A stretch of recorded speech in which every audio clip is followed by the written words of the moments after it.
খোৱা বিৰদ্ধই বিষপুৰৰ প্ৰজাগণে কৰিছেনে সুখেৰে জীৱন নিৰ্বাহ? আছে নেকি কিবা অশুভ বতৰা?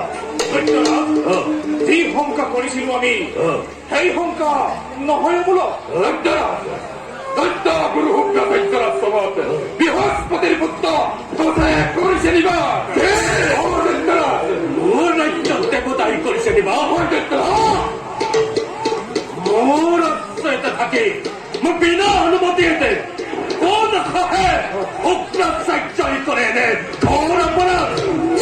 অনেক কৰক দৈত্যৰাজ, এতিয়াই প্ৰৱেশী গুৰু ৰক্তমে বন্দী কৰি আনো সেই দেৱ কুমাৰক ভাষ্য ধৰ।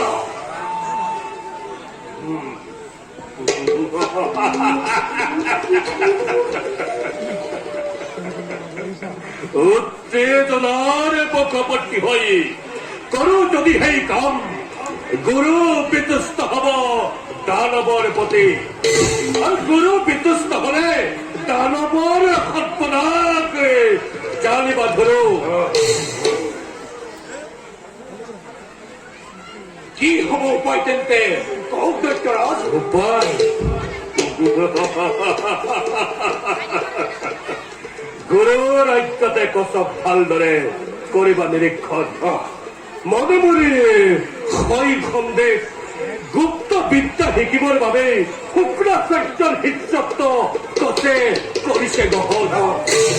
যদি সেয়ে হয় নাথাকিব জগতত অস্তিত্ব নামৰ দৈত্যৰাজ। এতিয়াই যদি সেই বৃক্ষ আমি নিৰ্মূল ভৱিষ্যত দানৱৰ অন্ধকাৰ। এই কথা ময়ো ভালদৰে কৰিছো অনুভৱ।